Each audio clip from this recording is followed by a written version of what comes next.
Hello दोस्तों, मैं रजवंत सिंह स्वागत करता हूं आपका आज की वीडियो में। दोस्तों, आज हम बात करने वाले हैं आपके भविष्य को बेहतर बनाने की। और आज का ये टॉपिक काफी खास होने वाला है, खासकर उन दोस्तों के लिए जो अभी 50 साल की एज में हैं।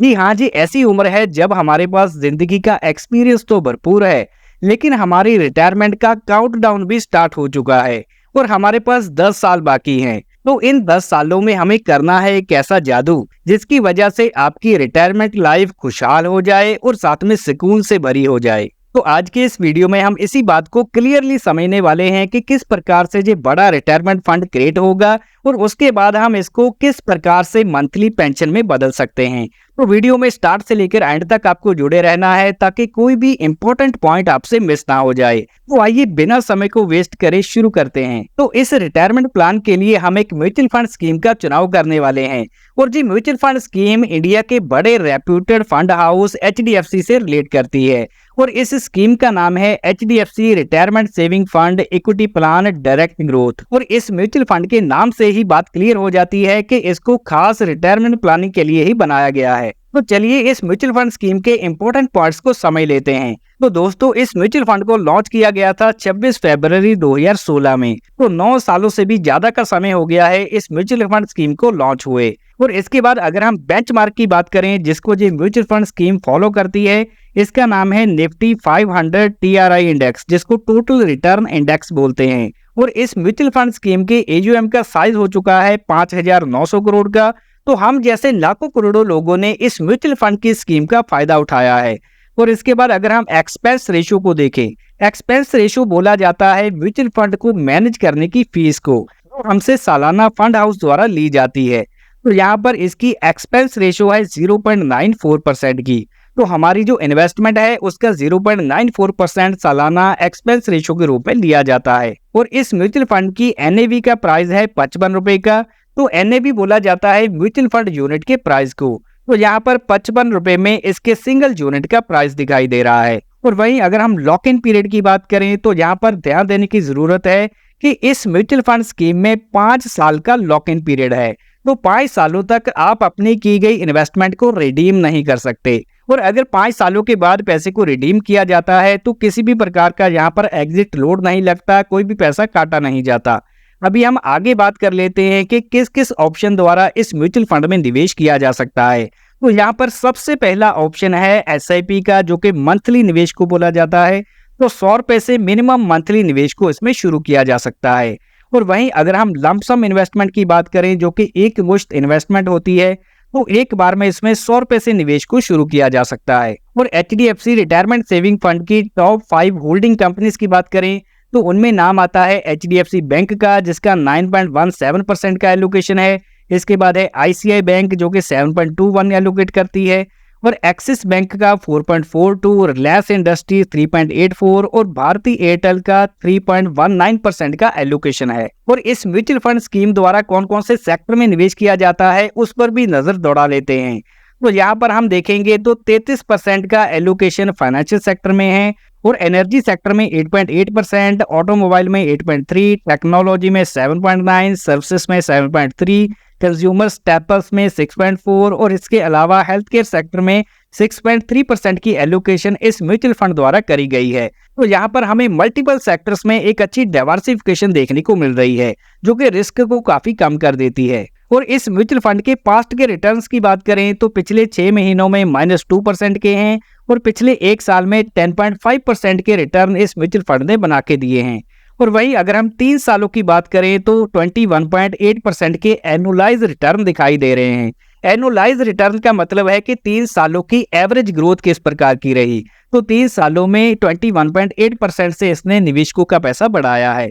और वहीं अगर हम 5 सालों की बात करें तो 30.6% के एनुअलाइज रिटर्न निकल के आते हैं। और जो म्यूचुअल फंड लॉन्च हुआ था फरवरी 2016 में, तो तब से लेकर आज तक के जो एनुअलाइज रिटर्न हैं वो 20.4% के निकल के आ रहे हैं। तो अगर हम सिंपल भाषा में समझें तो HDFC रिटायरमेंट सेविंग फंड में जब ये फंड लॉन्च हुआ था साल 2016 में, तो तब अगर किसी व्यक्ति ने 1 लाख रुपए का निवेश कर दिया होता तो आज उसका 1 लाख 5.5 लाख में बदल गया होता। वहीं अगर किसी ने 1 लाख की बजाय 10 लाख का निवेश करा होता तो वो 10 लाख 55 लाख में बदल गए होते। तो इस प्रकार से कंपाउंडिंग से इस म्यूचुअल फंड स्कीम ने पैसे को बढ़ाया है। तो दोस्तों, अब तक हमने इस रिटायरमेंट सेविंग फंड के बारे में डिटेल में समझ लिया है और अभी हम फोकस करने वाले हैं कि हमारा जो कॉर्पस है वो किस प्रकार से क्रिएट हो सकता है।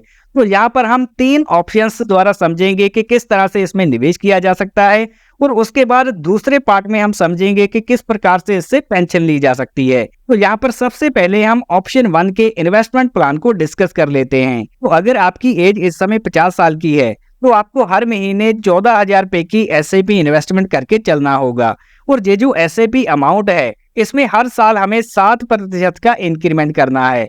7% का इंक्रीमेंट इसलिए करना है क्योंकि हमारी इंडिया की महंगाई दर हर साल 7% से बढ़ जाती है और हमारी जो सैलरी है वो भी तकरीबन 7% से हर साल बढ़ जाती है।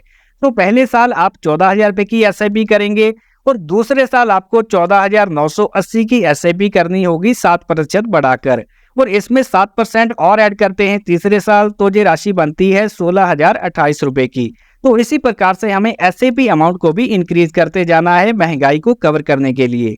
और अभी हम बात कर लेते हैं एक्सपेक्टेड रिटर्न की। तो ये जो HDFC का रिटायरमेंट फंड है इसने लॉन्च टाइम से लेकर अब तक 20% से ऊपर के एनुअलाइज रिटर्न निकाल के दिए हैं, लेकिन हम रिस्क को कम करने के लिए अपनी कैलकुलेशन में केवल 16% के ही एनुअलाइज रिटर्न मान के चलने वाले हैं। तो दोस्तों, अगर आप हर महीने 14,000 की SIP से इन्वेस्टमेंट को स्टार्ट करते हैं तो 10 साल पूरे होने पर आपकी इन्वेस्टेड वैल्यू हो जाएगी 23,21,163 रुपए की और वहीं जो एक्सपेक्टेड रिटर्न है हमने 16% के मान के चले हैं, उस हिसाब से एस्टिमेटेड रिटर्न होंगे 26,36,900 रुपए के और जो फाइनल एस्टिमेटेड वैल्यू बनेगी वो होगी 50 लाख रुपए की। तो यहाँ पर हमने पहले ऑप्शन के बारे में डिस्कस कर लिया जिसमें निवेश करने से 60 साल की उम्र में आपके पास 50 लाख रुपए तक का कॉर्पस इकट्ठा हो सकता है। और इसके बाद हम फोकस करते हैं दूसरे ऑप्शन की ओर जिसमें हम SIP अमाउंट के साथ लमसम भी ऐड करके चलेंगे। लमसम का मतलब है कि आप एक बार में भी इसमें पैसा ऐड करेंगे और साथ में SIP को भी स्टार्ट करेंगे। तो ये जो लमसम अमाउंट की हम बात कर रहे हैं ये कई प्रकार की हो सकती है।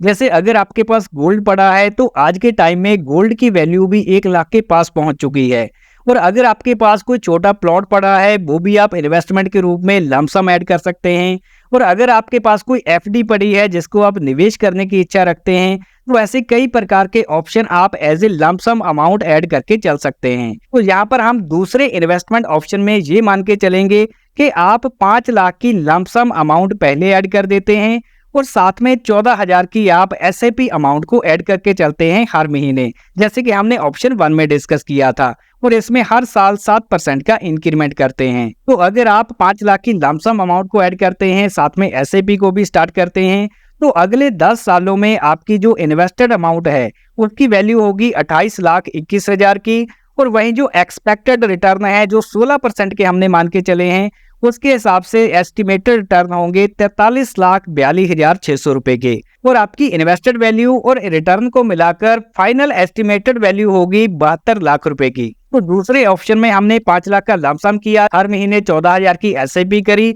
और 60 साल की उम्र में आपके पास 72 लाख रुपए का कॉर्पस इकट्ठा हो सकता है। और इसके बाद हम रुक करते हैं तीसरे इन्वेस्टमेंट ऑप्शन की ओर जिसमें हमने लमसम अमाउंट को 10 लाख तक कर दिया है और इसके बाद हम मंथली 14,000 की SIP इन्वेस्टमेंट को ऐड करेंगे और साथ में 7% हर साल इस अमाउंट में इंक्रीमेंट करेंगे। तो अगर आप इस इन्वेस्टमेंट ऑप्शन से निवेश करके चलते हैं तो आज से 10 साल बाद 60 साल की एज में आपकी इन्वेस्टेड वैल्यू हो जाएगी 33,21,000 की और जो एक्सपेक्टेड रिटर्न है वो 60,48,300 के हो जाएंगे और जो फाइनल एस्टिमेटेड वैल्यू बनेगी वो होगी 94 लाख रुपए की। तो इस प्रकार से 10 लाख की लमसम अमाउंट और 14,000 की मंथली SIP से अगर आप निवेश करके चलते हैं तो 10 साल बाद आपके पास 94 लाख का एक बड़ा कॉर्पस क्रिएट हो सकता है। तो दोस्तों, यहाँ तक हमने इन्वेस्टमेंट प्लान को डिस्कस कर लिया है कि किस तरीके से एक बड़ा कॉर्पस क्रिएट हो सकता है और इसके बाद हम आते हैं रिटायरमेंट पेंशन प्लान की ओर कि हम किस तरीके से इस बड़े कॉर्पस को पेंशन में कन्वर्ट कर सकते हैं। तो यहाँ पर सबसे पहले हम ऑप्शन 1 की बात कर लेते हैं जिसमें हमारे पास 50 लाख तक का कॉर्पस इकट्ठा हो गया था और यहाँ पर खास ध्यान देने वाली बात है कि हम इस कॉर्पस में से कितने % निकालें जिससे हमारा कॉर्पस कम होने की बजाय बढ़ता जाए। तो यहाँ पर हमारी कैलकुलेशन के हिसाब से सालाना अपने कॉर्पस में से अगर हम 4% निकालते हैं तो हमारा कॉर्पस कम होने की बजाय बढ़ता ही जाएगा। तो आइए इसको हम प्रैक्टिकली समझ लेते हैं। हमारे पास 10 साल बाद 50 लाख का कॉर्पस इकट्ठा हो गया है और इससे हम हर साल अगर 4% निकालते हैं तो यहाँ पर हम 2 लाख रुपए इसमें से निकालेंगे और मंथली अगर हम देखें तो ये 16,700 की अमाउंट बन जाती है। और जैसे कि हमने इन्फ्लेशन की बात की थी कि ये 7% से सालाना बढ़ जाता है, उसी प्रकार से हम अपनी निकालने वाली अमाउंट को भी हर साल 7% बढ़ाते रहेंगे जिससे इन्फ्लेशन कवर हो सके। जैसे पहले साल हम महीने का 16,700 निकालेंगे और दूसरे साल इसमें 7% का इंक्रीमेंट करके 17,900 निकालेंगे और तीसरे साल 7% इंक्रीमेंट करके 19,100 निकालेंगे। तो इसी प्रकार साल दर साल अगर हम अपनी पेंशन को निकालते रहते हैं तो 10 साल बाद हम टोटल पैसा निकाल लेंगे 27,68,000 और हमारे पास पैसा बचेगा 1,61,42,000। तो यहाँ पर आप देख सकते हैं कि हमने हर साल अपने कॉर्पस में से पैसा निकाला लेकिन फिर भी हमारा कॉर्पस कम होने की बजाय बढ़ता गया। 50 लाख का कॉर्पस 1.5 करोड़ से ऊपर हो गया। और इसके बाद बात कर लेते हैं ऑप्शन 2 की, जिसमें हमने 5 लाख की लमसम अमाउंट लगाई और 14,000 की मंथली SIP करी। तो हमारे पास 10 सालों में कॉर्पस इकट्ठा हो गया 72 लाख रुपए का और इस 72 लाख में से सालाना 4% के हिसाब से हम पैसा निकालते रहेंगे। जैसे पहले साल हम इसमें से 2,88,000 निकालेंगे और मंथली 24,000 निकालेंगे और दूसरे साल हमारी जो मंथली अमाउंट है वो 7% बढ़कर 25,680 की हो जाएगी और यही तीसरे साल 27,500 की हो जाएगी। तो अगर इसी प्रकार से 10 साल तक पैसा निकालते रहते हैं तो 10 साल बाद टोटल विड्रॉवल अमाउंट होगी 39,80,000 की और कॉर्पस की वैल्यू होगी 2,32,62,000 की। तो यहाँ पर भी हमारा कॉर्पस कम होने की बजाय बढ़ता गया। और इसके बाद आता है ऑप्शन नंबर 3, जिसमें हमने 10 लाख की लमसम अमाउंट को इन्वेस्ट किया और उसके बाद 14,000 की SIP करी।